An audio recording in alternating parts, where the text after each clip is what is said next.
bisa dia mencari penghidupan walaupun mungkin tidak cukup. Tapi yang namanya anak yatim, nah itu kondisinya lebih parah. Tinggal nanti siapa yang disebut anak yatim. Apakah semua orang yang meninggal bapaknya disebut yatim? Kalau demikian banyak yatim namanya. Ya banyak kan yang sudah meninggal orang tuanya. Ya. Tapi dibatasi. Ada yang mengatakan yatim itu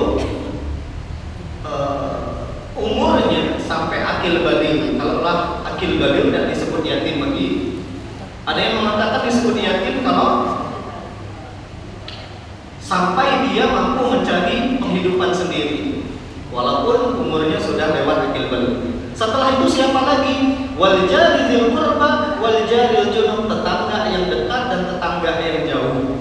Berarti tetangga juga ada hak yang kita tunaikan. Nah, ayat ini menyuruh kita berbuat baik sama tetangga. Setelah tetangga siapa? Wasahibi bil jambi, kerabat, sahabat. Sahib itu kerabat, kawan. Mereka juga punya hak. Setelah itu wabnis sabil, orang-orang yang bukan safar dan kehabisan bekal. Wa ma malakat aymanukum, kalau dulu ada perbudakan budak juga punya hak. Orang yang baik sama tetangga, dia sudah menjalankan satu ketaatan, menjalankan perintah Allah. Satu ketaatan, satu perintah Allah yang kita jalankan, bunda, itu memperbesar peluang kita masuk surga. Jadi ayo baik sama tetangga. Insya Allah yang baik sama tetangga, mereka sudah mengamalkan ayat Al-Quran ini. Yang kedua, berbuat baik sama tetangga itu wasiat malaikat Jibril. Rasulullah SAW bersabda, riwayat Bukhari dan Muslim, dari Abdullah bin Umar radhiyallahu anhu, kata Nabi, mazala Jibril yusini bil jar hatta zanantu annahu sayuwarrithuhu. Setiap kali ketemu sama saya, kata Nabi Muhammad, malaikat Jibril itu selalu ngasih nasihat, wahai Muhammad, baik-baik sama tetangga. Tiap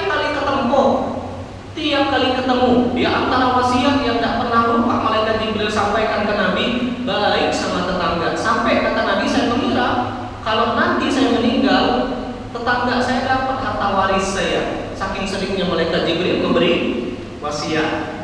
Ini lagi-lagi menunjukkan kedudukan tetangga. Yang ketiga, berbuat baik sama tetangga, perintah Rasulullah Sallallahu Alaihi Wasallam. Dalilnya hadis sahih riwayat Imam Muslim. Rasulullah Sallallahu Alaihi Wasallam bersabda kepada Abu Dzar. Ini pesan juga buat kita. Apa pesan Nabi kepada Abu Dzar? Ya Abu Dzar, idza tabakhta maraqatan fa'akthir ma'aha. Wahai Abu Dzar, kata Nabi, kalau kamu masak lauk, ya maraqatan itu masak lauk, masak makanan, apapun itu bentuknya, fa'akthir ma'aha, perbanyak kuahnya. Wa ta'ahid jiranaka, dan bagi sama tetangga. Ini artinya Nabi menyuruh kita baik sama tetangga, peduli sama tetangga.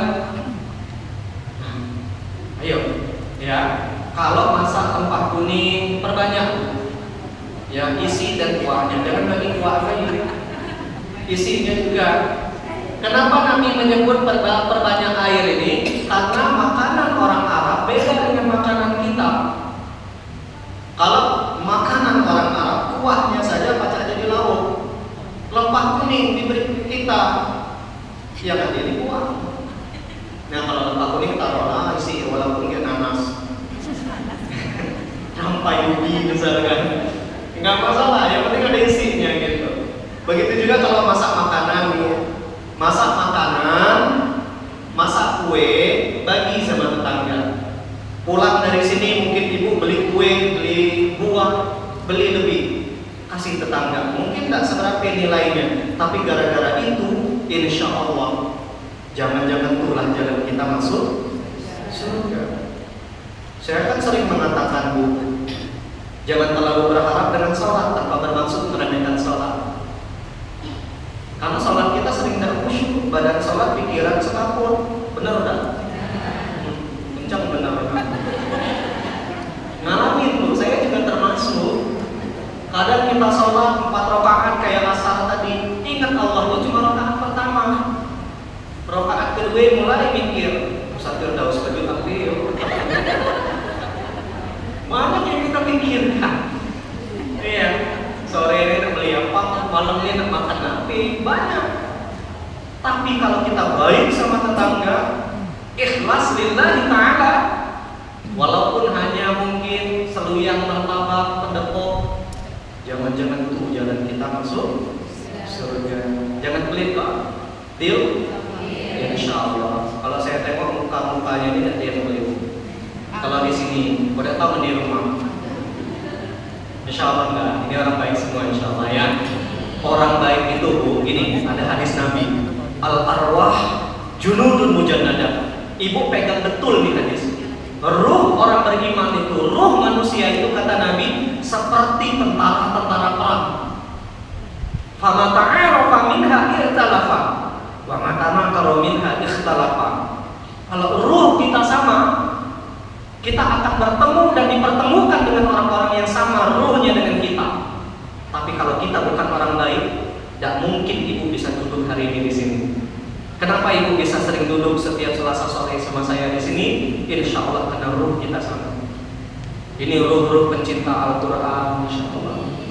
Ruh-ruh yang mencintai Allah dan Rasulnya, orang-orang yang lembut, insya Allah. Kalaupun ada yang jahat, ada yang garang, mudah-mudahan ketemu orang baik, berubah dia. Amin. Ya, oke. Yang keempat, berbuat baik pada tetangga, tanda keimanan. Tidak disebut kita beriman kalau kita jahat sama tetangga. Dalilnya mana? Banyak. Hadis riwayat Bukhari dan Muslim dari Abu Shuraih. Beliau berkata telah bersabda Rasulullah SAW.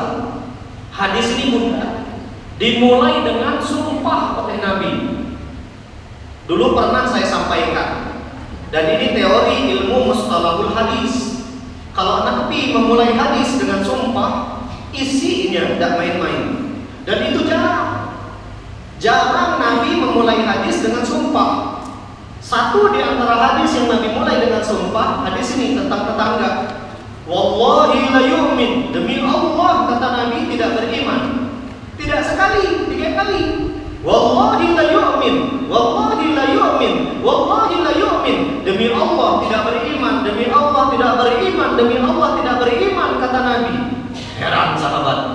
Siapa ya Nabi? Man ya Rasulullah? Siapa yang tidak beriman ya Nabi? Man la ya'manu jaruhu bawa'iqahu. Kalau ada orang tidak aman dengan tetangganya, maka tetangga yang jahat tadi demi Allah kata Nabi bukan orang beriman walaupun dia mengaku beriman. Maka jangan jahat sama tetangga. Kalau kita mengaku beriman, pulang dari sini kalau pernah jahat minta maaf. Ustaz takut caranya bawa makanan. Ya, sambil bawa makanan pun ini ada makanan. Minta maaf kalau ada salah. Lagi tidak dimaafin juga, bawa duit. Iya, sambil bawa makanan taruh duit 100.000. Agidah juga 1 juta, insya Allah dimaafin dulu. Ya. Sama saya sering bilang sama para suami, kalau istri nggak mau maafin kita, kasih dia hadiah. Dan juga beri emas. Dan juga beri duit 100 juta. Sebesar apapun salah, insya Allah dimaafin. Agidah juga emas 5 kilo.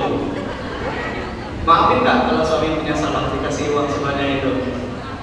Insya Allah. Karena kita pemaaf semua insya Allah ya Bunda ya. Oke, lanjut kita.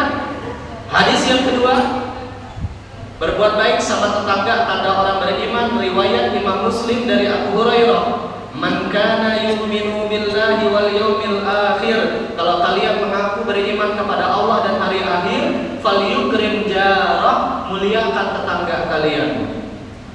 Walaupun mungkin umurnya lebih kecil dibandingkan kita, walaupun hartanya lebih miskin dibandingkan kita, walaupun ilmunya maaf lebih rendah dibandingkan kita, walaupun mungkin maaf beribu maaf tadi wajahnya tidak lebih cantik dibandingkan kita, muliakan.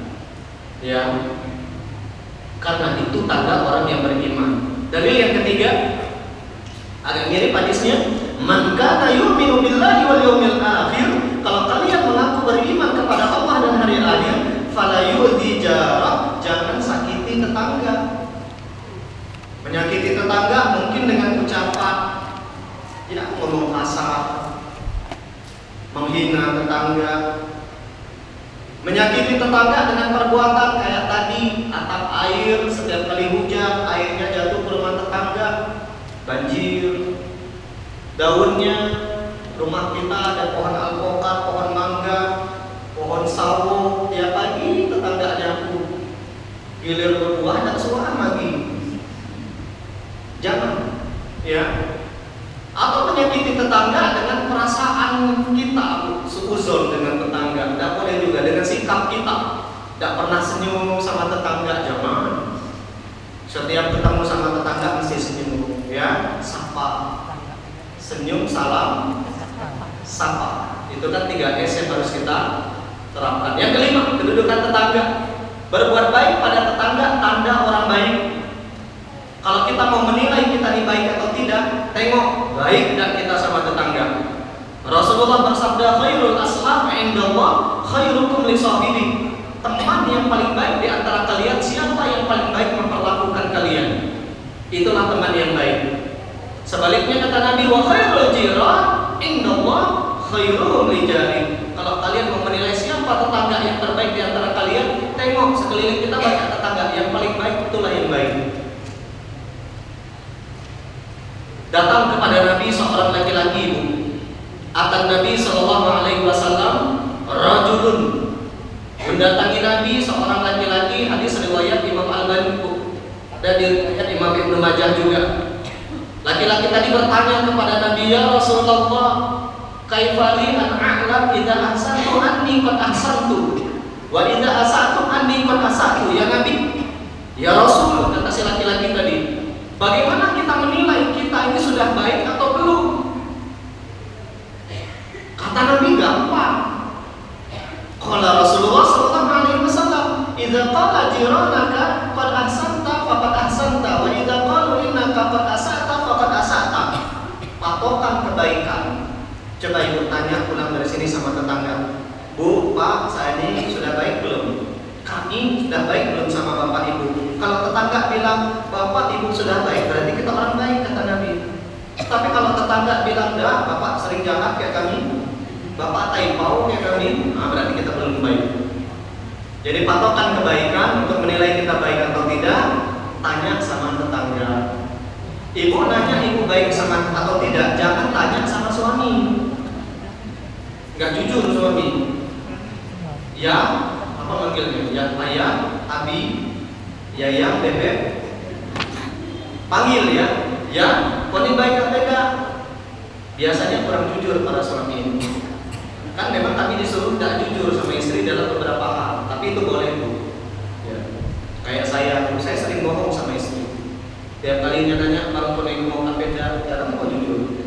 Dah terus langsing. Padahal badannya gemuk. Oke, patokan kebaikan tanya sama tetangga. Yang keenam, kedudukan tetangga yang harus kita ketahui Bunda. Berbuat baik pada tetangga tanda kesolehan yang sempurna.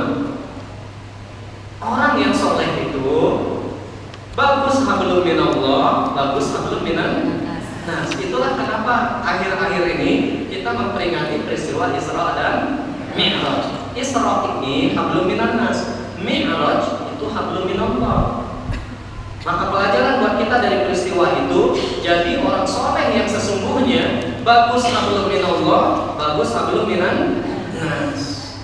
Karena kalau cuma bagus hablum minallah, rusak hablum minan nas, tetap neraka tempat kita. Mana dalilnya ini? Riwayat Imam Al-Albani pun diriwayatkan oleh Imam Al-Bukhari dalam Al-Adab Al-Mufrad dari Abu Hurairah. Diceritakan ke Nabi, kila lin Nabi sallallahu alaihi wasallam, ya Rasulullah, inna fulana, ya Rasul, ada seorang wanita taqumul lail, malam dia tahajud, wa tasumun nahar, siang dia puasa, wa taf'al wa tasaddaq, dia rajin bersedekah, tu'dhi jiranaha bilisaniha, tapi lisannya menyakiti tetangganya. Apa komentar Nabi? La khaira fiha, wanita tadi tidak ada baiknya. Hiya min ahlin nar, tempatnya neraka. Jadi jangan sampai Bu, kita lah rutin one day one juice, kita lah rutin tepat waktu, kita lah rutin kajian setiap pekan seperti ini, kita lah rutin tahajud, puasa, sedekah. Gara-gara jahat sama tetangga, neraka tempat kita. Maka tadi saya bilang pulang dari sini, ayo turunkan ego kita. Entah kita salah, entah kita benar. Kalau punya masalah sama tetangga, dapat tegur, pulang dari sini kita minta maaf. Sama suami juga sama bunda, ya. Kalau punya masalah sama suami, ayo pulang dari sini minta maaf. Sering-sering saling memaafkan, ya. Oke, kita lanjut. Nomor berapa? 7. Tetangga surga kita atau neraka kita. Jadi patokan surga neraka suami bagi seorang istri, bagi kami para suami istri, patokan surga neraka kita berikutnya adalah tetangga. Hadis riwayat Imam Muslim dari Abu Hurairah, Nabi Muhammad SAW bersabda, la yadkhulul jannah, tidak akan masuk surga, kata Nabi, man la ya'manu jaruhu bawa'iqahu, kalau kalian jahat sama tetangga tidak masuk surga. Maupun serajin apapun kalian, sebaik apapun kalian, sesoleha apapun kita, jahat sama tetangga tidak masuk surga. Tapi kalau kita baik sama tetangga, mungkin itulah bahasa saya tadi, jalan kita masuk surga. Insya Allah. Kita nih Bu, cari sebanyak-banyaknya jalan masuk surga. Jangan mengandalkan satu amalan, banyak-banyak. Kayak sekarang belajar seperti ini, insya Allah ini jalan kita masuk surga. Karena pintu surga salah satunya babul ilmi, pintu ilmu. Yang sering duduk belajar di majelis ilmu, insya Allah mungkin nanti kita masuk surga lewat pintu ilmu. Ibu punya suami, berkhidmat sama suami, berbakti sama suami walaupun suami jahat, itulah jalan ibu masuk surga. Belajarlah dari Asia, jahat suaminya, pirang suami Asia, tapi justru kedoliman suaminya dia jadikan jalan masuk surga. Ibu boleh tengok wanita-wanita hebat dalam sejarah peradaban itu, ada yang sempurna. Aisyah, wanita hebat, penghafal Quran yang penghafal hadis yang paling banyak dari Nabi, nggak punya keturunan. Maria, wanita mulia, wanita hebat, penghulu surga, nggak punya suami. Siapa lagi? Fatimah, wanita yang disebutkan penghulu surga, suaminya bukan orang kaya. Khadijah, wanita mulia, penghuni surga, baru menemukan cintanya kapan? Di umur senja 40 tahun. Siapa lagi? Satu lagi, Asia yang tadi saya bilang. Wanita-wanita hebat itu tidak ada yang sempurna. Maka di balik ketidaksempurnaan kita mencari keutamaan di hadapan Allah. Siap insya Allah. Insya Allah. Oke, terakhir kedudukan tetangga. Tetangga itu indikator kebahagiaan kita atau indikator kesengsaraan kita. Nabi Muhammad SAW pernah bersabda, riwayat Imam Al-Albani, arba'un minas sa'adah wa arba'un minas syaqawah. Ada 4 tanda seseorang itu bahagia dan ada 4 juga tanda seseorang itu sengsara. Ibu silakan nilai kita bahagia atau sengsara hidupnya. Tengok 4 ini ada nggak sama kita. Nggak mesti semuanya, minimal simpel aja. Pertama, indikator seseorang itu bahagia, al-mar'ah as-solihah, kalau dia punya pasangan yang baik. Kalau kami istri yang solehah, kalau istri suami yang soleh, bahagia hidup kita. Walaupun rezeki kita pas-pasan, kalau pasangan kita baik, bahagia kita. Suami misalkan ibu punya suami yang tidak hanya peduli urusan dunia itu, akhirat juga dia peduli, nggak pernah mukul istri. Suami yang bertanggung jawab, yang semangat mencari nafkah, yang membimbing istrinya, yang menghargai kebaikan istrinya. Kalau ibu punya suami macam ini, tolong taat, langkah aku. Kami juga sama, secapek apapun kami bekerja, kalau dihargai sama istri, pulang disambut dengan senyuman, hilang ngeteng kami ibu. Iya, dihargai kebaikan-kebaikan kami, ditaati perintah kami. Dunia itu nggak ada artinya bagi kami kecuali tadi istri. Benar kata Nabi, ad-dunya mata'un wa khairu mata'id dunya al-mar'ah as-salih. Dunia ini perhiasan, tidak ada perhiasan terbaik bagi kita kecuali kita punya pasangan yang soleh. Bahagia hidup kita. Sebaliknya kata Nabi, sengsara hidup kita kalau punya pasangan yang jahat, kalau punya pasangan yang zalim. Saru hidup kita, ya. Kemudian yang kedua, tanda kebahagiaan, indikator kebahagiaan, wal maskanul wasi', punya rumah yang luas. Nah, itu bahagia kita, Bu. Tiap kali pulang ke rumah, bukan yang bagus ya, tapi yang luas. Karena rumah kalau dia luas, hati terasa luas. Sengsara hidup kita kebalikannya, wal maskanul dayyiq, punya rumah yang sempit. Dulu ada tipe rumah rumah sangat sempit sehingga segala sesuatu susah sekali. Banyak benar S. Makanya saran saya kalau nanti suatu saat bangun rumah, ya perluas rumahnya. Rumah luas, hati terasa lapang insya Allah. Ya. Yang ketiga, bahagia hidup kita punya tetangga wal jarus soleh, tetangga yang soleh, tetangga yang baik, yang menganggap kita tidak hanya sebagai tetangga, tapi juga seperti keluarga. Ingat Bu, kalau ada masalah yang pertama nolong kita bukan adik-beradik, tetangga. Kalau adik kita berkelahi suami istri, yang pertama dengar sampai tetangga, maka jangan jahat sama tetangga. Beruntung kalau tetangga kita menutupi aib kita, beruntung kalau tetangga kita sering bantu kita. Apalagi kalau dia sering ngasih makanan, bahagia kita. Yang kadang mungkin suami kita diajaknya juga ikut sholat ke masjid, masya Allah. Punya tetangga yang seperti itu banyak-banyak bersyukur. Sengsara hidup kita kata Nabi kebalikannya, punya al-jarusu, kalau punya tetangga yang jahat, tetangga yang zalim, ya. Gilir dia punya acara halaman kita dipakai, gilir kita punya acara dikunci yang pagar halaman.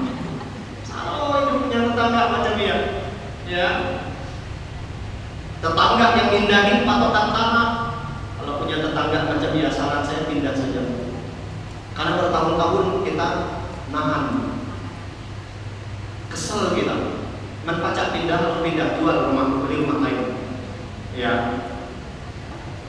Terakhir, indikator kebahagiaan wal markabul hamid, punya kendaraan yang bagus, yang cepat, yang nyaman, ya, yang tidak suka bermasalah, tidak pernah bermasalah. Bahagia hidup kita. Tapi sengsara hidup kita kalau punya wal markabus su, punya kendaraan bermasalah. Saya pernah punya kendaraan bermasalah, pernah. Dulu sebelum saya punya mobil yang bagus, saya dikasih mobil sama bapak saya, hijet carry, umurnya lebih tua daripada saya. Saya 84 lahiran, hijet tadi dibuat 83, tuanya setahun. Tiap kali saya ngajar dulu, waktu belum ada kajian Oasis ya, saya diundang ke Sungai Liat, pakai mobil tuh, di batu rusak pasti berhenti, mesin panas, nunggu dulu 15 menit baru jalan lagi. Pernah saya merasakan semua, alhamdulillah Allah ganti dengan yang lebih baik. Ya, pun dalam hal yang lain ini juga pernah diganti semuanya. Oke? Jadi tetangga salah satu indikator kebahagiaan.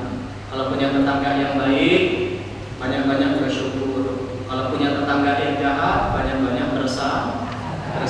Sama. Kalau ada di antara kita yang punya suami yang soleh, banyak-banyak bersyukur.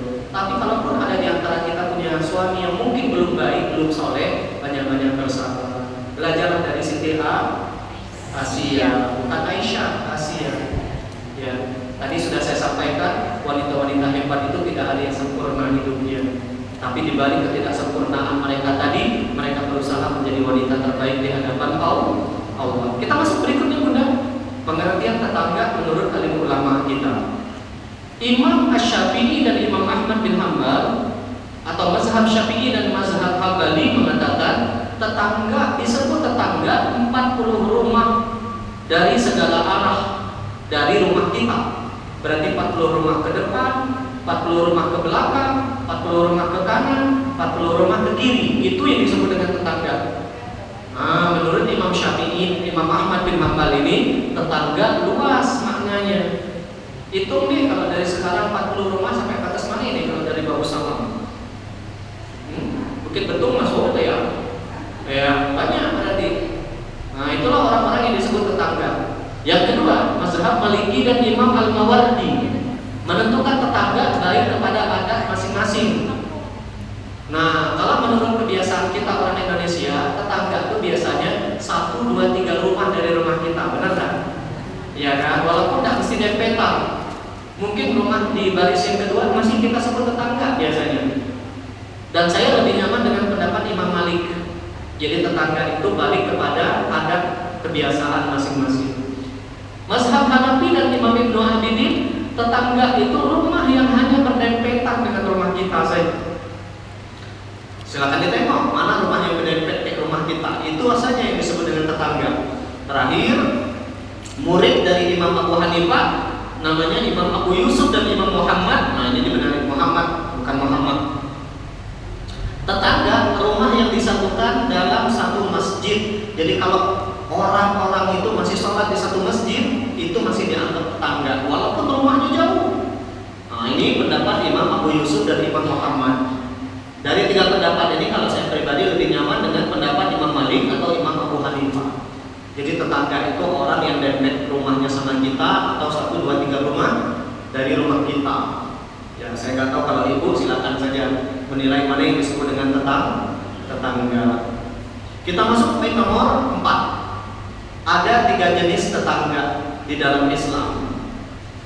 Jenis yang pertama, tetangga muslim yang masih punya hubungan kerabat. Ini jenis tetangga yang pertama.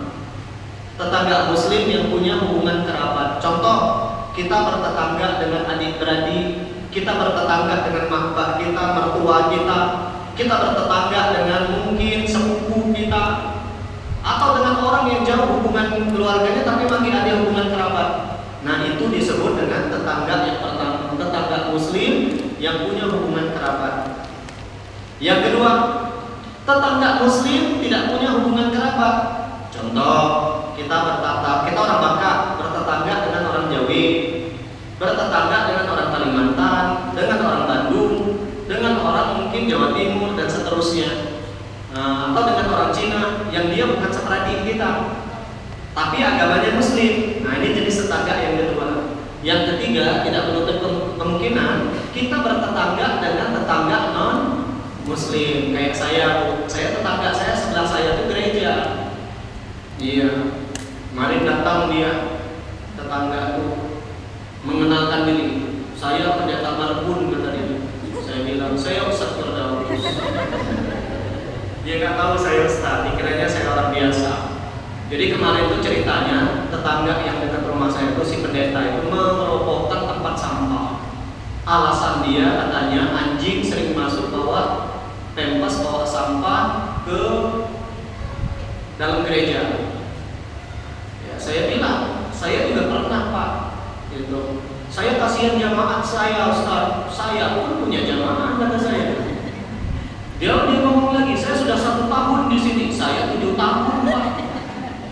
Gak pernah berpikir merobohin tempat sampah. Itu fasilitas umum. Akhirnya pulang dengan rasa malu. Awalnya ngamuk-ngamuk, akhirnya malu surat. Ya, itulah tetangga yang non muslim. Tapi saya tetap baik. Walaupun dia mertong awalnya, saya senyumin aja. Saya bukan pemaaf orang baik, saya bersyukur. Ya. Oke, lanjut. Tetangga muslim yang punya hubungan kerabat, hak yang wajib kita tunaikan ada 3. Haknya sebagai seorang kerabat, haknya sebagai muslim, haknya sebagai tetangga. Tetangga muslim tapi bukan kerabat kita, 2 hak yang wajib kita tunaikan. Haknya sebagai seorang kerabat, haknya sebagai seorang muslim, dan yang kedua haknya sebagai tetangga. Tetangga yang non muslim tetap ada hak yang wajib kita tunaikan. Namanya tetangga, namanya hak sebagai tetangga. Saya pernah diundang Bu sama gereja, Ustaz, kami ada acara Natalan. Datang ya, datang saya Bu. Alhamdulillah pulang diberi angpau, saya ambil duit. Iya, cuma makanan gak saya makan, karena di situ ada bab 1. Kan orang gereja samping saya itu gereja Advent. Mereka makanannya macam-macam lah, bagi orang non muslim ya. Ya, tapi baik, mereka baik. Hanya saja garam masalah sampah tadi.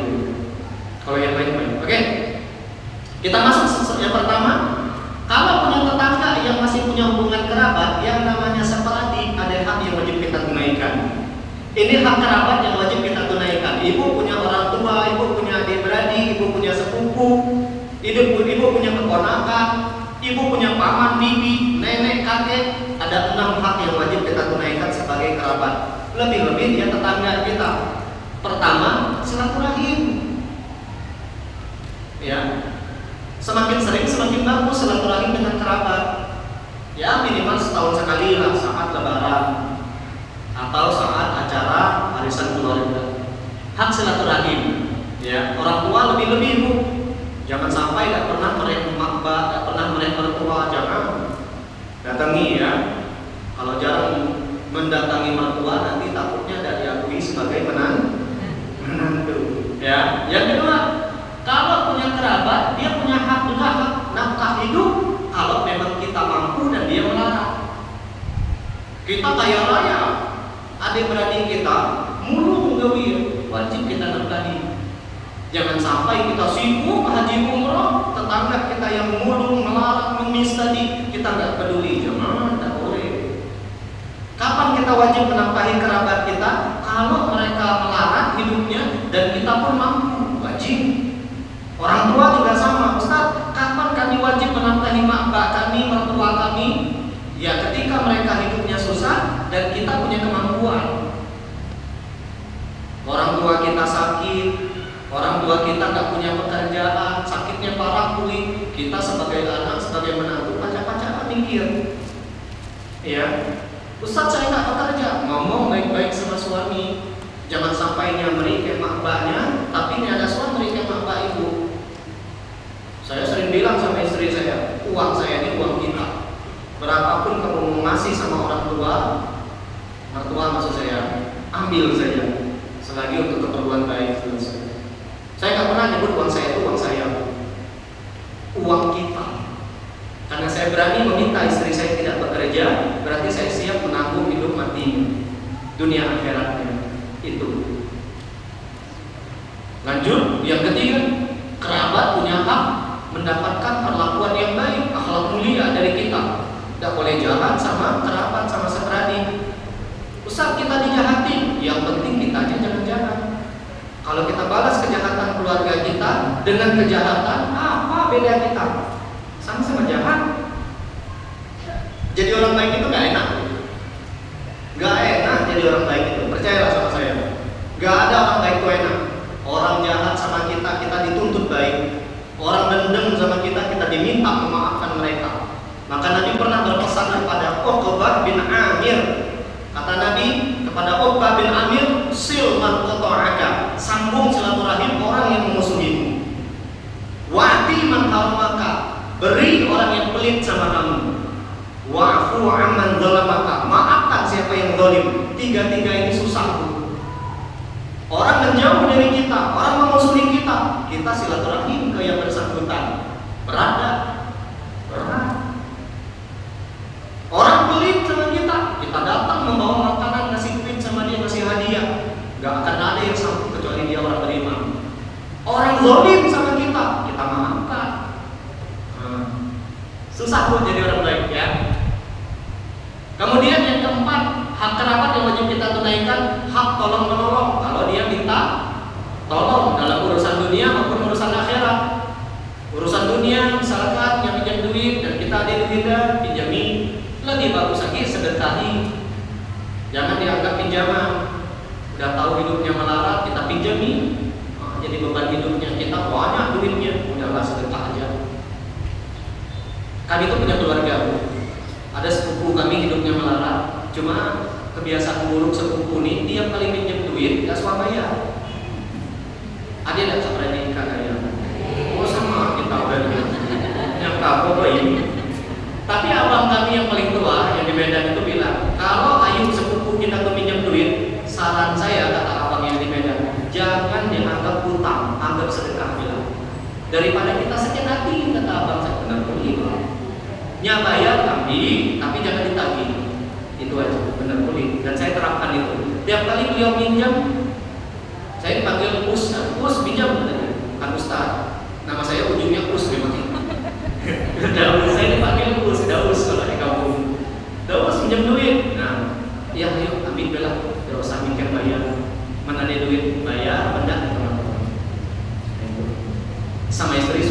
sampaikan juga. Yang kelima, yang namanya kerabat berhak didoakan. Bu, orang baik itu dia tidak hanya mendoakan dirinya, dia akan doakan pasangannya, dia doakan anak cucunya, dia doakan adik-beradiknya. Itu ciri orang baik. Dalam berdoa pun orang baik itu dia akan doakan orang-orang di sekelilingnya. Kalau pengen jadi orang baik, naikkan level kebaikan kita. Yang selama ini kita hanya mendoakan suami sama anak, mungkin juga orang tua, pulang dari sini adik-beradik kita doakan. Ya Allah, angkat derajat, angkat ekonomi abang saya, ayung saya, adik saya. Sembuhkan ya Allah mereka. Ya Allah, mereka belum berangkat haji umroh, mudahkan mereka ke Baitullah, doakan. Lebih penting daripada itu, doakan ya Allah, masukkan kami sekeluarga besar bersama dengan adik-beradik kami ke dalam surga, karena surga itu luas.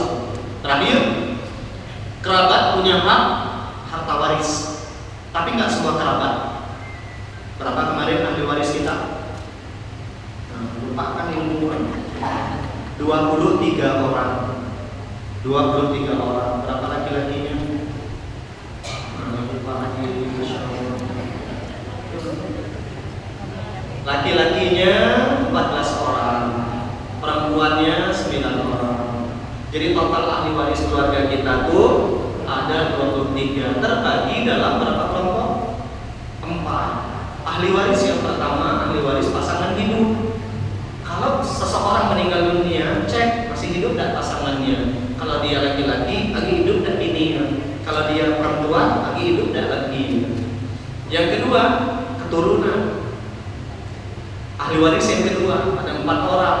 Anak kandung laki-laki wajib dapat, anak kandung perempuan wajib dapat. Cucu laki-laki dari anak laki-laki, cucu perempuan dari anak laki-laki. Cucu dari anak perempuan bukan ahli waris. Orang tua ibu meninggal, ibu punya anak, anak-anak ibu bukan ahli waris. Mertua ibu meninggal, ibu punya anak sama suami, anak-anak ibu sama suami itu ahli waris, karena anak cucu dari anak laki-laki ahli waris. Kemudian ke atas orang tua. Ketika seseorang meninggal, cek lagi hidup dan bapaknya atau neneknya. 5 orang yang wajib dapat. Dari 5 ini 2 orang yang wajib dapat. Ayah kandung, ibu kandung wajib dapat. Kalau atau nek tergantung masih hidup nggak bapak ibunya. Kalau masih ada bapak ibunya, atau nek pasti tidak dapat. Nah, suami ibu meninggal, masih hidup nggak orang tuanya? Kalau orang tuanya masih hidup, wajib dapat. Bulan kemarin bu, saya ditelepon sama lurah Bukit Merapen, Ibu Yesi kalau saya nggak salah nama, lurah Bukit Merapen. Saya ditelepon, Ustaz, pagi tadi datang nenek maksud dia, nenek-nenek ke kantor lurah, nanya kira-kira dapat nggak waris ini?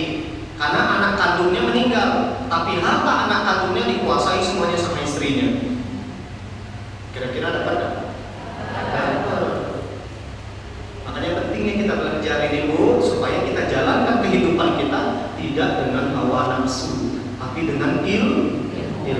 Alhamdulillah kita dimudahkan oleh Allah untuk belajar. Ini hak kerabat tunaikan ya. Kemudian berikutnya hak muslim. Kalau dia tetangganya muslim, tunaikan. Ada 6 juga hak muslim atas muslim yang lain. Ada di hadis riwayat Imam Muslim dari Abu Hurairah bahwasanya Rasulullah Sallallahu Alaihi Wasallam telah bersabda, hakul muslim alal muslim sittun. Hak muslim yang satu atas muslim yang lain ada 6. Nah ini bahasa Arab semua, harus ditulis ya. Pertama, hak muslim atas muslim yang lain, idza laqitahu fasallim alaihi. Kalau bertemu jangan lupa mengucapkan salam. Ini hak yang pertama bu. Bertemu siapapun selagi agamanya muslim, ucapkan salam. Assalamualaikum bu, assalamualaikum pak, assalamualaikum. Ketemu tetangga, assalamualaikum bu, assalamualaikum pak. Tidak hanya salam, mengucapkan salamnya wajahnya harus senyum. Assalamualaikum, jangan senyum. Deal. Walaupun salam mata mencelok takut juga tetangga. Yang kedua, hak muslim atas muslim yang lain. Wa idza da'aka fa'ajibhu, kalau diundang datang. Diundang datang. Diundang mungkin anaknya nikah datang. Mungkin juga dia tahlilan datang. Apalagi kalau diundang hanya sekedar makan-makan, jangan tetap tidak datang. Datang. Kecuali uzur, ada urusan yang lebih darurat. Misal yang lebih darurat, kita mesti ngantarin anak kita sekolah. Jangan sampai demi hadir ke rumah tetangga anak tidak sekolah, ujung-ujung. Jangan, ya. Kalau tidak darurat diundang datang. Jangan sampai hidup bertahun-tahun dengan tetangga, tidak kenal sama nama tetangga. Adik di Bengkal juga kalau datang dia sengaja lihat dia beda. Yang hidup bertahun-tahun, siapa nama tetangga bapak? Tidak tahu. Ditanya sama tukang Grab, ditanya sama tukang apa? Paket. Ini benar tidak pak nama ini? Tidak tahu pak. Aku tidak tahu nama siapa ayahnya. Kenal nggak sama tetangganya? Kenal. Yang belum kenal sama tetangga angkat tangan. Tidak deh ya. Kenal semua ya, insya Allah ya. Oke. Yang ketiga, hak muslim atas muslim yang lain. Wa idza stansahaka fansah lahu. Kalau sesama muslim minta nasihat, kasih dia nasihat. Memberi nasihat. Benda orang kalau lagi punya masalah, nih ya butuh totalnya. Jangankan maaf orang-orang yang mungkin intelektualnya rendah, orang-orang yang cerdas sekalipun, ustaz bahkan kalau punya masalah nih ya butuh, di situ dia minta saran dari orang. Maka kita sebagai seorang muslim yang mungkin belum punya masalah, tidak punya masalah, kita kasih dia nasihat. Ya. Yang keempat, wa idza atasa fahamidallah masyammidhu. Kalau saudara kita sesama muslim bersin lalu dia memuji Allah, doakan. Anjing kata dia, alhamdulillah, dia muji Allah kan? Nah, sebagai seorang muslim kita doakan. Apa doanya? Ya Allah. Nanti dibalas lagi, ya hadikumullah. Jika bukan sholat, kalau sholat tak boleh. Kalau dalam sholat berjamaah maghrib nanti ibu ke masjid, anjing kata kawan, alhamdulillah kata dia. Ibu balas, ya Allah. Itu hebat kan? Kalau dalam sholat tak boleh, ya. Ini di luar sholat, ya. Siapapun yang bersin, lalu dia memuji Allah, kita doakan ya Allah. Kalau perempuan, dia alhamdulillah, K-nya diganti Ki. Jazakallah untuk laki-laki, untuk perempuan, jazakillah. Banyak yang WA saya, jazakillah Ustaz, tersinggung saya. Ada jamaah di sini orang. Dia minta nasihat sama saya kasih nasihat. Ujung-ujungnya jazakillah ya Ustaz. Nanti jawab apa? Dalam hati saya. Kalau laki-laki K, kalau perempuan Ki. Nyambung ya? Oke. Kemudian yang kelima, wa idza maridha fa'uduhu.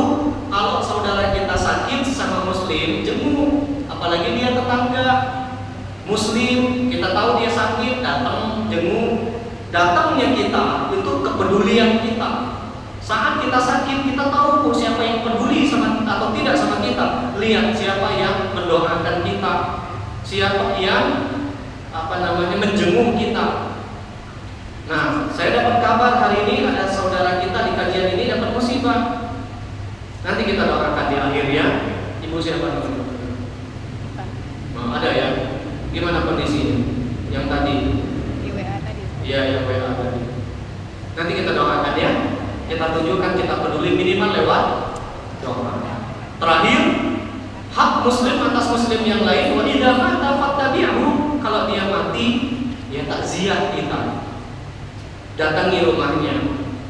Jangan sampai dia sakit, tetangga sakit tak diperih. Yang meninggal pun kita nggak takziah, jangan. Ya. Oke, terakhir kita akan bahas apa hak muslim atas hak tetangga, apa hak tetangga atas tetangga yang lain sekaligus bagaimana adab bertetangga. Ada 12 hak dan adab. Yang pertama, kalau bertemu mengucapkan salam. Nah ini dia Kita baca dulu ya, nanti kita bahas dalilnya. Yang kedua, kita mesti mencintai tetangga seperti kita mencintai diri kita sendiri. Gak boleh memusuhi tetangga. Sayang sama tetangga seperti sayangnya kita sama diri kita. Yang ketiga, menghormati dan memuliakan tetangga. Tidak boleh kita rendahkan mereka, tidak boleh kita hina mereka. Yang keempat, berbuat baik dan tidak menyakiti tetangga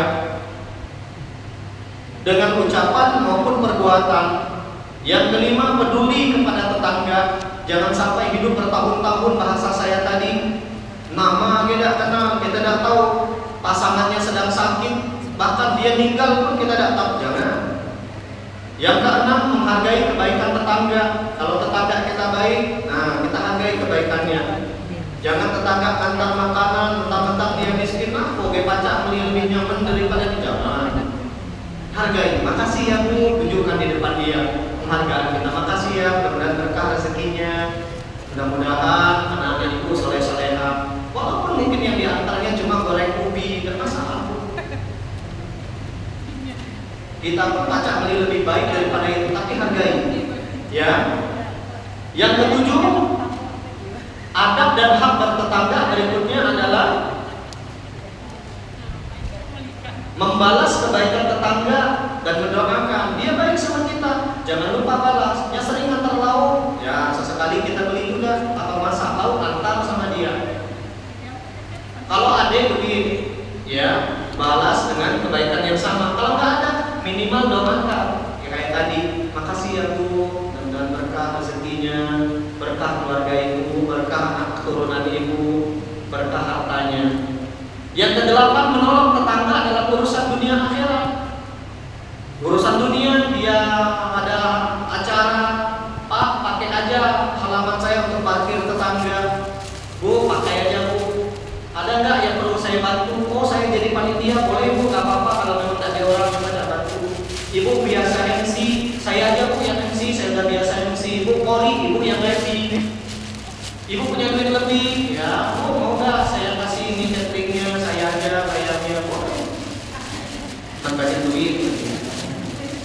Yang kesembilan, menutupi aib-aib tetangga. Hidup bertetangga, kita yang paling tahu aib tetangga. Suami istri berkelahi tetangga, kita dengar.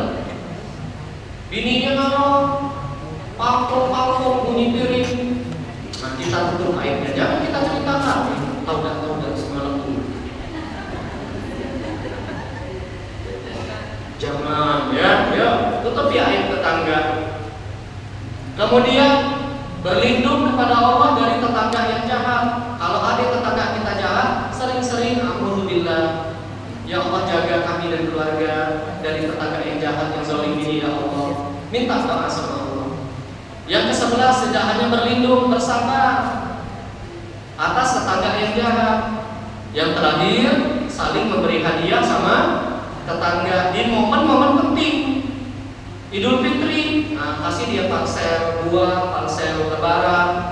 Nah, itu kalau saling memberi hadiah itu insya Allah akan tumbuh kasih sayang di antara sesama tetangga. Oke, kita masuk yang pertama, mengucapkan salam kalau bertemu dengan tetangga jika tetangganya muslim. Kalau tetangganya non-muslim tidak boleh. Kayak saya tetangga non-muslim sama pendeta Marbun tadi, ketemu saya ucapkan aja selamat pagi Pak. Karena nggak boleh ucapin salam kepada mereka. La tabda'ul yahud wal nasara bisalam, kata Nabi. Jangan ucapin salam kepada mereka yang non muslim, Yahudi, Nasrani, nggak boleh. Kalau mereka ucapin salam cukup jawab wa'alaikum. Nggak usah pakai salam, wa'alaikum. Assalamualaikum Pak, dia jelas-jelas pendeta. Kita jawab aja wa'alaikum. Nggak usah pakai salam. Itu cara jawabnya. Jangan diam deh. Jangan jawab tapi wa'alaikum. Nyambung? Dulu pernah kita bahas di pembahasan tentang adab salam ya. Jadi kalau orang Yahudi, Nasrani, orang Cina ucapin salam ke kita di kantor, mungkin tidak menutup kemungkinan ada teman kita yang non. Kalau kami yang di Kementerian Agama kan nggak mesti Muslim semua agamanya. Ada di kami itu Pak Bosko, agamanya Kristen, pendeta. Ketemu saya, Assalamualaikum Ustaz. Waalaikum Pak. Iya, Pak Marbun tadi sering, ya walaupun gara-gara sampah tadi sempat dia ya mungkin agak nggak nyaman. Kemudian mengucapkan salam ya sama tetangga kita. Kenapa? Manusia yang terbaik di hadapan Allah yang pertama mengucapkan salam. Inna awlan nas billah man bada'ahum bisalam. Jangan nunggu tetangga mengucapkan salam. Kita sengaja nunggu supaya dia mengucapkan, jangan. Ditanya yang dulu. Siapa yang dulu mengucapkan salam lebih besar pahalanya daripada yang menjawab salam. Yang kedua, ini kita lewatkan. Mencintai tetangga seperti mencintai diri sendiri. Nabi bersumpah lagi nih, memulai hadisnya dengan sumpah. Walladzi nafsi biyadihi, demi Allah yang nyawaku ada di tangannya, kata Nabi. La yu'minu 'abdun, tidak beriman seorang hamba hatta yuhibbu li jarihi ma yuhibbu li nafsi, sampai kalian mencintai tetangga kalian seperti kalian mencintai diri kalian. Jadi harus baik sama tetangga. Cintai mereka. Ya, bukan cintai aku karena Allah. Kalau itu judul lagu dangdut. Nomor 3, menghormati tetangga. Terlepas apapun dan siapapun mereka. Kata Rasulullah, bihasbi imri'in minasyarr ayyahqira akhahul muslim. Cukup seseorang itu dikatakan jahat kalau dia menghina saudaranya, menghina tetangga. Nah, itu bukan orang baik. Pasti orang jahat, ya. Kemudian yang keempat, berbuat baik dan tidak menyakiti tetangga. Al-muslim, orang muslim yang sesungguhnya, kata Nabi, man salimal muslimun min lisanihi wa yadihi, ketika orang di sekelilingnya selamat dari lisan dan perbuatannya. Jadi kalau kita lisannya menyakiti tetangga, kita bukan orang muslim yang sesungguhnya. Muslim ini dari kata-kata selamat, salima yaslamu. Disebut muslim karena kita memberikan rasa aman. Kenapa kita salam pada sholat itu mesti salam kanan, salam kiri? Padahal rukunnya cuma salam kanan, Bu. Salam kiri itu sudah sunnah hukumnya. Filosofinya supaya ketika kita hidup selesai sholat, hidup bertetangga, hidup bekerja, hidup berumah tangga, orang-orang di sekeliling kita selamat dari ucapan perbuatan kita. Jangan sampai kita sholat tapi jalan sama tetangga dan selamat mereka. Nah, ini hadisnya panjang. Bagaimana di antara cara berbuat baik dan tidak menyakiti mereka? Pertama, jangan suuzon sama tetangga. Nabi mengatakan iya muwadzon, jangan suuzon. Fa'in nadzar adzabul hadis, karena suuzon itu kebanyakan bohong. Kebanyakan tidak benarnya suuzon itu. Yang kedua, wala tahassasu wala tajassasu wala tanajashu, jangan mencari-cari kesalahan tetangga. Kita ini, Bu, tidak dicari dia salah, apalagi sengaja dicari. Tidak usah, ada perlu. Ibu nyari kesalahan saya pasti ketemu. Nyari kesalahan suami pasti ketemu. Nyari kesalahan tetangga pasti ketemu. Tidak dicari dia ketemu. Apalagi memang dicari. Wala tabaghadu, jangan saling bermusuhan, saling membenci dengan tetangga. Wala tadabaru, jangan saling menjauh, saling buang muka, jangan. Wa kunu ibadallahi ikhwana, jadilah kalian bersaudara. Kemudian yang kelima, peduli kepada tetangga, pada keadaan tetangga. Ma'amanati, kata Nabi, tidak beriman kepadaku, kata Nabi, man bata syab'an, siapa yang tidur dalam keadaan kenyang, wajaruhu ja'i' ila jambihi wa huwa ya'lam bih, dan tetangganya tidur dalam keadaan kelaparan, dia tahu tetangganya lapar, dia tidur dalam keadaan kenyang. Demi Allah tidak beriman itu. Berarti kita diminta peduli sama tetangga. Tetangga kita sakit, kita datangi, peduli kita. Tetangga dapat musibah, kita ikut bersedih. Tetangga dapat kebahagiaan, kita ikut berbahagia. Menghargai kebaikan-kebaikan tetangga. Kalau tetangga kita baik, hargai yang tadi saya bilang. Walaupun yang dia kasih cuma gorengan ubi, Bu, terima dengan wajah senyum, terima dengan perasaan bahagia. Makasih, Bu, oh, Masya Allah, mudah-mudahan berkah ya, Bu, makasih. Walaupun kita bisa beli lebih mahal daripada itu, hargai. Jangan sampai kita bilang, ya ubi beri ke kami. Jangan. Atau hanya ngasih ikan asin, hargai. Tunjukkan kita menghargai kebaikan dia. Nabi pernah mengingatkan para sahabat wanita, ya nisa'il muslimah, wanita-wanita muslimah, la jangan menghina kebaikan tetangga kalian. Walau firsina syatin, walaupun tetangga tadi cuma ngasih kaki sapi, kaki kambing, hargai. Kaki kambing sum-sum kena deh kalau hargai, tapi kata Nabi. Ya. Sepakat ya? Insyaallah ya. Yang ketujuh, membalas kebaikan tetangga dan mendoakan dia. Rasulullah bersabda, "Man sana'a ilaikum ma'rufa fakafi'uhu." Kalau ada orang baik sama kalian, balas kebaikannya. Siapapun yang baik, balas kebaikannya. Suami baik, balas kebaikan suami. Adik-beradik baik, balas. Tetangga baik, balas. Apalagi orang paling baik dalam urusan agama, urusan akhirat kita, balas kebaikannya. Fa'ilam tajidu ma tukafi'unahu bihi. Kalau tidak ada yang bisa kalian balas dengan materi, minimal kata Nabi, fadamulah, doakan dia. Doakan guru-guru kita yang sering ngajarin kita, usah diusuk. Siapa-siapa tuh, ustaz-ustaz yang di Masjid Agung, Masya Allah, doakan mereka. Ya, walaupun mereka nggak minta. Hatta la tarau annakum qad kafa'tumuhu, sampai kalian di sisi Allah dianggap telah membalas kebaikan dia. Kemudian yang kedelapan, menolong tetangga dalam urusan dunia akhirat. Wallahu fi aunil abdi. Allah itu kata Nabi akan menolong seorang hamba, maka dalam abdu fi auni akhihi. Kalau saudara tadi menolong saudaranya, tolong, tidak rugi nolong orang. Kita nolong orang hari ini, suatu saat kita yang ditolong oleh Allah. Kita mempermudah urusan orang hari ini, suatu saat urusan kita dipermudah oleh Allah. Ya kayak tadi tetangga punya hajatan, ya bilang aja, "Bu, jangan ditutup jalan, pakai aja di halaman saya untuk tempat ininya, tempat pelaminannya. Jangan tutup jalan di doa orang nggak berkah." Ibu kawin bilang. Pangkal Pinang, saya paling gerem kalau orang tutup jalan pas pesta. Di kampung, di Kenduk tuh banyak kebiasaan itu. Orang yang pesta tutup jalan, apalagi jalan utama kayak gini, tidak berkah pernikahan anaknya. Tiap kali orang lewat, orang kesal, "Oh, ada selamat, apa tutup jalan berubah." Akhirnya pernikahannya tidak berkah. Kalau dulu sebesar apapun pesta orang pakai halaman dulu, orang masih bisa lewat.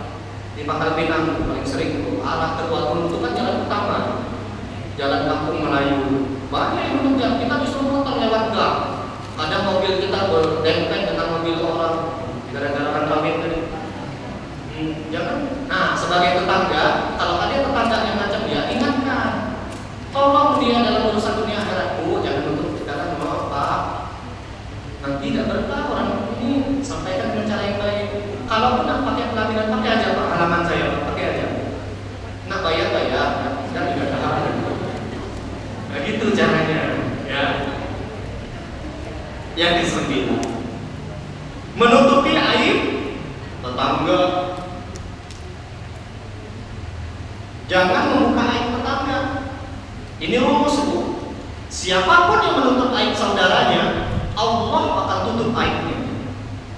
Tapi siapapun yang menceritakan aib saudaranya, siapapun saudaranya, Allah akan buka, membuka aib saudara, Allah akan buka aibnya. Kita ini pasti punya salah, pasti punya aib. Ayo tutup aib saudara kita. Jangan sampai gara-gara kita membuka aib saudara kita, kawan kita, teman kita, tetangga kita, mungkin juga maaf guru kita, akhirnya suatu saat Allah buka aib kita. Nauzubillah min dzalik. Yang ke-10, berlindung kepada tetangga yang jahat. Nah, ini diantara doa Nabi ini, Bu, bisa diamalkan ini. Ikutin saya. Allahumma inni a'udzubika min jaris su'i fi daril muqamah. Nah, ini doanya ya. Allahumma inni a'udzubika min jaris su'i fi daril muqamah. Ya Allah, lindungi kami dari tetangga-tetangga yang jahat. Itulah kurang lebih ini. Kemudian berikutnya, bersabar atas tetangga yang jahat. Diceritakan oleh Rasulullah dari Abu Dzar radhiyallahu anhu, Riwayat Imam Ibnu Majah, Nabi menyebutkan ada 3 golongan yang akan Allah cintai. Siapa di antaranya? Ar-rajulu yakunu lahul ja' yu'dhihi, orang yang punya tetangga yang menyakitinya. Yu'dhihi jiwaruhu fayasbir ala adahu, dan dia bersabar sama tetangga yang jahat tadi, hatta yufarriqu bainahuma mautun aw dha'dun, sampai Allah mencabut nyawa salah satu di antaranya atau Allah memisahkan mereka. Bersabar dengan tetangga, Allah akan cintai kita kalau tetangganya jahat. Yang penting kita aja jangan jahat, itu rumus saya. Orang tetangga jahat, biarlah, yang penting jangan kita. Tetangga ngatai kita, jangan dibalas. Tetangga zolim, jangan dibalas kezolimannya. Tetangga pelit, jangan kita. Ya, terakhir, ada bertetangga dan hak tetangga, beri hadiah. Rasulullah bersabda, tahadu tahabu, memberi hadiahlah kalian, maka kalian akan saling mencintai. Saling memberi hadiah. Kayaknya momennya nanti perlu sesekali nih Mbak Lia, kita kajian kapan lah pokoknya bawa hadiah. Minimal berapa? 50.000, 20.000, maksimalnya bebas. Yang memberi emas beda hal. Boleh nanti kita saling memberi hadiah. Nah nanti pakai undian saja. Boleh sesekali. Tukeran. Ya, tukeran hadiah, tabadul hadaya. Supaya nanti nggak usah ditulis namanya, malu malah. Kita 20.000 dapat yang 1 juta, kan malu gitu. Nggak usah pakai nama. Tentuin aja minimal hadiahnya. Orang tukar kado itu boleh ya? Boleh, siapa bilang nggak boleh? Apa hukumnya? Haram kan? Boleh, saling tukar kado boleh. Yang penting kado ada isi. Ya, tidak boleh. Matri. Yang tidak boleh tukar kado isi daging. Atau tukar kado isinya ular kobra. Itu yang nanti. Siapa bilang nggak boleh tukar kado? Boleh. Yang penting isinya bermanfaat. Mungkin ada yang beli maksurat, zikir pagi petang. Mungkin ada yang beli apa ya, misalnya paket perhiasan atau paket berhias, boleh juga. Tidak masalah materi. Yang banyak emas di rumah daripada kamu, taruh emas. Gelang yang tidak dipakai, taruh aja, boleh. Iya. Nanti sesekali perlu. Sama tetangga juga gitu ya Bu. Lebaran atau di momen-momen penting boleh sesekali. Saat kapan? Ya Lebaran Idul Fitri. Saya tahun ini untuk Idul Fitri saya mengasih parsel buah sama tetangga kata. Beli ke pasar mana? Kalau kami di pasar pagi dibuka. Bisa lihat mana? Beli harga tidak mahal Bu, paling 100-200 antar ke rumah tetangga. Masya Allah senangnya minta ampun. Apalagi tetangga tadi maaf dan miskin. Itu ya. Oke, terakhir sebagai penutup kita akan bahas 12 adab bertetangga menurut Imam Al-Ghazali. Ini bahasa Arab jadi mesti nulis. Imam Al-Ghazali dalam kitab Majmu' Ar-Rasail menyebutkan adabul jar, adab bertetangga ada 12. Pertama, ibtida'uhu bis salam, mengucapkan salam yang tadi sudah ya. Tulis dulu nggak apa-apa. Ini menurut Imam Al-Ghazali. Ada para tetangga yang pertama ucapkan salam setiap kali bertemu dan kita yang mesti memulai. Yang kedua, wala yutilu ma'ahul kalam, jangan banyak ngomong sama tetangga. Banyak ngomong ya. Ngobrol panjang ujung-ujung isahram. Nah, kalau ngomong sama tetangga seperlunya saja. Begitu juga kalau bertamunya, jangan sampai lama ngobrol sama tetangga, anaknya lama-lama. Ya, baca-baca kita, lakinya pemenangan itu hilang, berarti nyuruh kita pulang.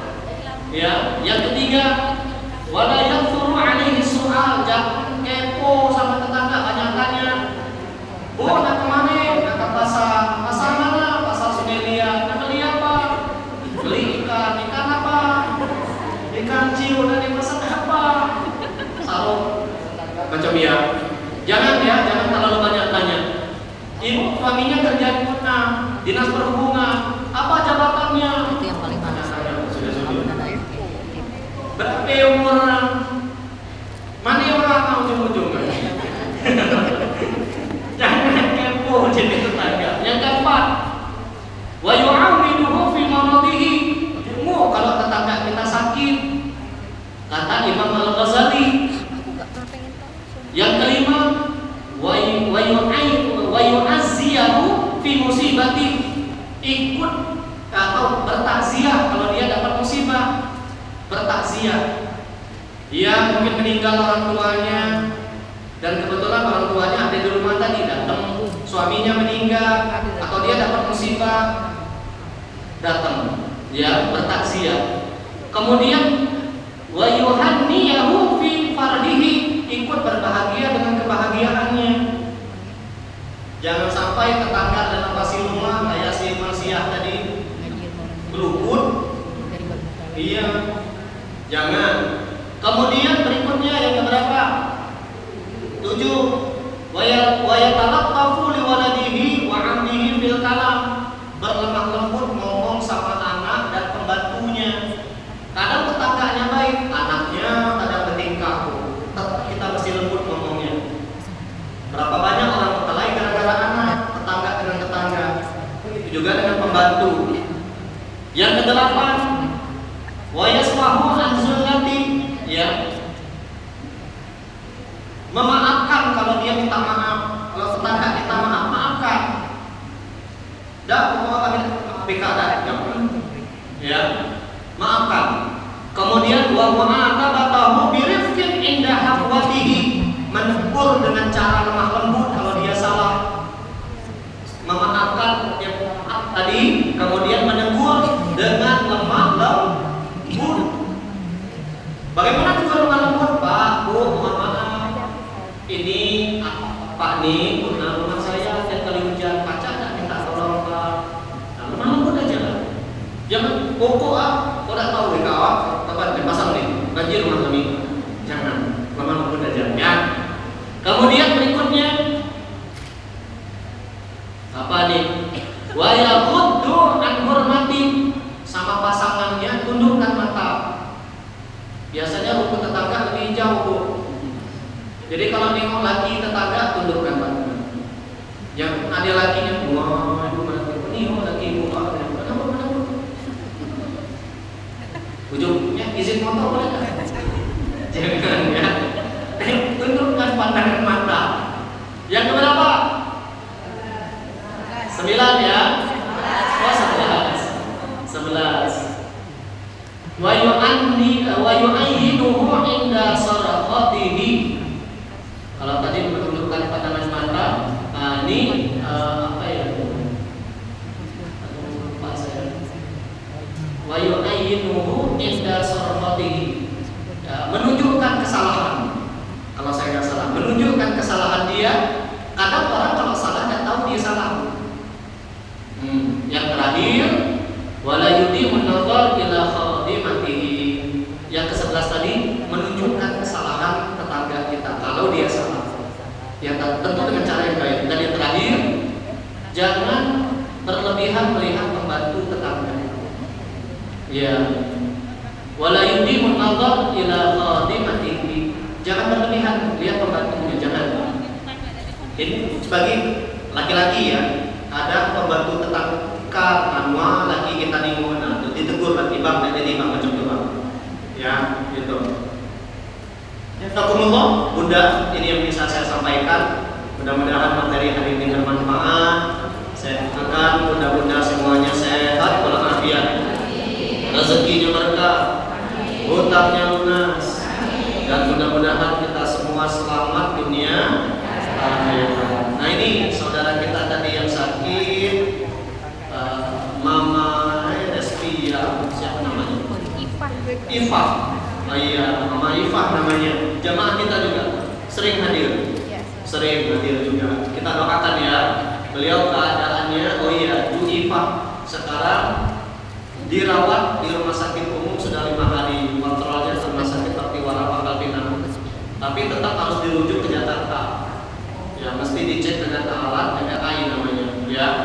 Kalau di Bangka ini cuma ada di rumah sakit Pertiwara, ya.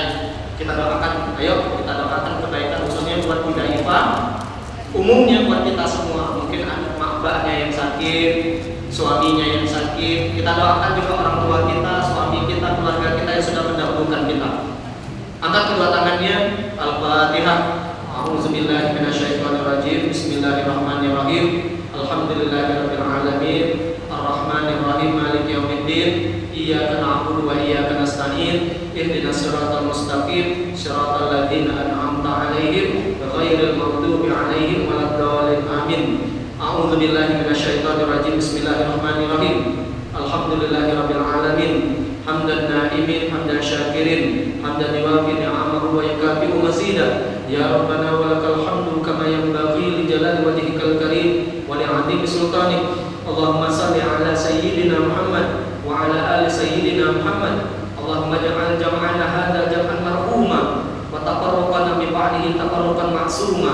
Allahumma la tada' lana fi maqamina hadha dhanban illa ghafarta wa la ta'iban illa qabilta wa la 'aiban illa satarta wa la hamman illa farajta wa la maridan illa syafaita wa la maridan illa syafaita wa la maridan illa syafaita wa la musafiran illa wasalta wa la dainan illa qadaita wa la hajatan min hawaijid dunya wal akhirah illa qadaitaha wa yasartaha ya Allah ya rabbal alamin. Allahumma afiha fi badaniha, Allahumma afiha fi sam'iha, Allahumma afiha fi basariha. Allahumma inna nas'aluka salamatan fid din wa afiyatan fil jasad wa ziyadatan fil ilmi wa barakatan fil rizqi wa taubatan qabla al maut wa rahmatan 'inda al maut wa maghfiratan ba'da al maut. Allahumma hawwin 'alaina fi sakaratil maut wa najatan minan nar wal 'afwa 'inda al hisab. Rabbana hab lana min azwajina wa dhurriyyatina qurrata a'yun waj'alna lil muttaqina imama. Allahumma 'allimna ma yanfa'una wanfa'na bima 'allamtana. Rabbana ighfir lana dzunubana wa liwalidina warhamhum kama rabbawna shighara. Rabbana atina fid dunya hasanah wa fil akhirati hasanah wa qina adzabannar. Walhamdulillahirabbil alamin. Kita tutup dengan doa Fathul Majelis. Subhanakallahumma wa bihamdika asyhadu an la ilaha illa anta astaghfiruka wa atubu ilaik. Wassalamualaikum warahmatullahi wabarakatuh. Sampah tolong dibersihkan ya Bunda ya. Kalau ada yang bertanya nanti WA-nya